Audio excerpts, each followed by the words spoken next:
diabetes que no se controla adecuadamente puede ocasionar complicaciones conocidas como complicaciones crónicas de la diabetes. En los ojos, esta complicación se denomina retinopatía diabética.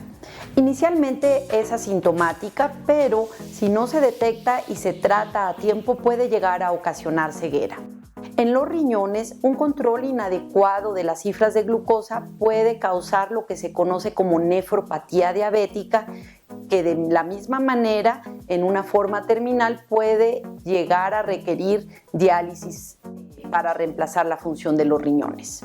En los nervios que transmiten la sensibilidad, es decir, el calor, la temperatura, el dolor, puede presentarse daño si no se controlan las cifras de glucosa de manera adecuada y esto se conoce como neuropatía diabética. También existen otras complicaciones crónicas de la diabetes que dañan otro tipo de nervios, por ejemplo, la función gastrointestinal, la función sexual y se conoce como neuropatía autonómica. Podemos evitar el desarrollo de complicaciones de la diabetes mediante un buen control de las cifras de glucosa y otros elementos como son las grasas en la sangre y la presión arterial.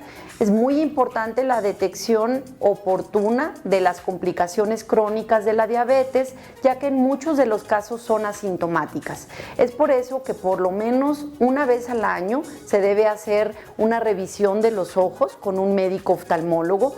Una vez al año se debe de buscar la presencia de problemas en el riñón, llamados nefropatía diabética, y también su médico debe de hacer la búsqueda de daño en los nervios periféricos para detección de neuropatía diabética.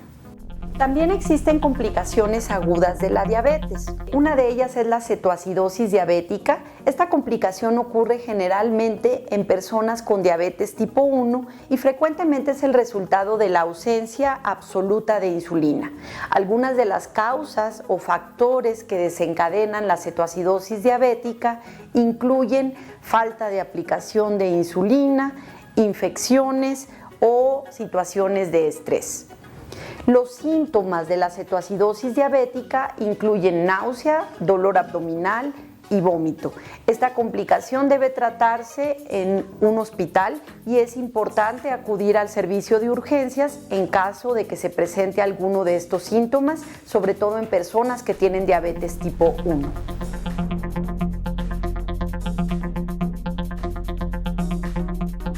El estado hiperosmolar no cetósico también es una complicación aguda de la diabetes. Se caracteriza por una elevación importante de la glucosa en sangre y por un estado de deshidratación. Los síntomas pueden incluir dolor de cabeza, desorientación y es más frecuentemente presente en personas con diabetes tipo 2 con muy mal control de sus cifras de glucosa. Las causas incluyen falta de toma de medicamentos, algunas infecciones o descontrol muy importante. También es una complicación que debe tratarse en el servicio de urgencias.